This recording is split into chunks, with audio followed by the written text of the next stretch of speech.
Hi friends, అందరికీ నమస్కారం. ఈరోజు వీడియో ఏంటంటే పాస్టర్ ప్రవీణ్ పగడాల అనుమానాస్పద మృతి. అసలు నిజమేంటి? ఎవరైనా కొత్తగా మన ఛానల్‌కి వచ్చినట్లయితే వెంటనే మన ఛానల్‌ని సబ్స్క్రైబ్ చేయండి. ఇంకా టాపిక్ విషయానికి వస్తే ప్రముఖ క్రైస్తవ సువార్థికుడు పాస్టర్ ప్రవీణ్ పగడాల అనుమానాస్పద మృతి తెలుగు రాష్ట్రాలలో తీవ్ర చర్చనీయాంశంగా మారింది. రాజమహేంద్రవరం సమీపంలోని రహదారిపై ఆయన మృతదేహం మంగళవారం ఉదయం గుర్తించబడింది. మొదటిది ఇది సాధారణ రోడ్డు ప్రమాదంగా భావించబడింది.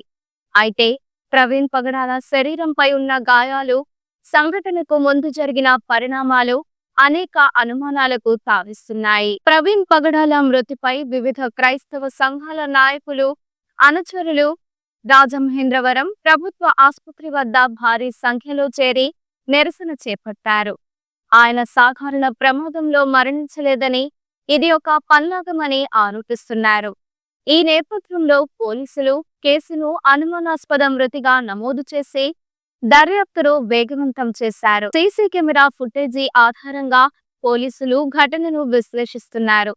ప్రవీణ్ సోమవారం రాత్రి 11:31 కొవ్వూరు టోల్గేట్ దాటినట్లు రికార్డయింది. 11:42 ఆయన బుల్లెట్ బైక్తో నయారా పెట్రోల్ బంక్ వద్దకు చేరుకున్నారు.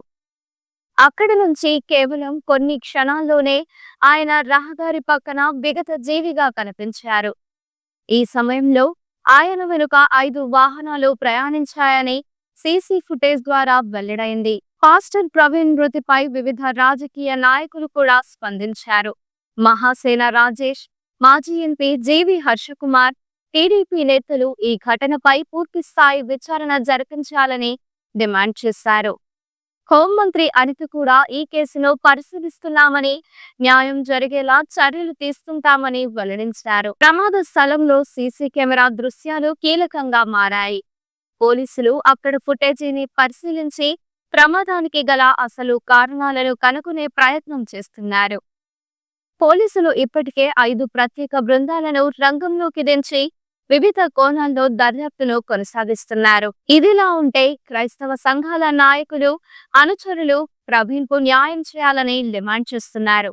రాజమహేంద్రవరం ప్రభుత్వ ఆసుపత్రి వద్ద పెద్ద సంఖ్యలో మోకాళ్లపై కూర్చొని నినాదాలు చేశారు.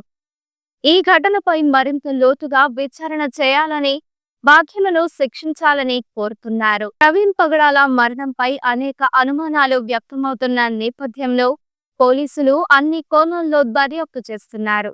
పోస్టుమార్టం ప్రక్రియ పూర్తయిన అనంతరం మృతదేహాన్ని హైదరాబాద్కు తరలించారు. క్రైస్తవ సంఘాల నాయకులు, ప్రవీణ్ కుటుంబ సభ్యులు న్యాయపరమైన చర్యలు తీసుకోవాలని ప్రభుత్వాన్ని కోరుతున్నారు.